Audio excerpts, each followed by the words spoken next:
परब्रह्मपुरुषाय परमपुरुषाय परमात्मने परकर्म मंत्र यंत्र तंत्रौषधास्त्र शस्त्राणि संहर संहर मृत्योर्मोचय मोचय आयुर्वर्धय वर्धय क्षिप्रारोग्यं च कुरु कुरु सर्वकार्यसिद्धिं कुरु कुरु।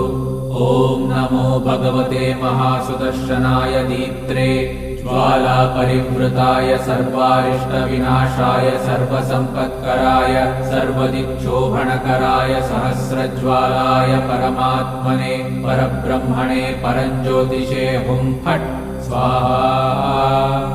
ॐ श्रीं ह्रीं ऐं क्लीं कृष्णाय गोविन्दाय गोपीजनवल्लभाय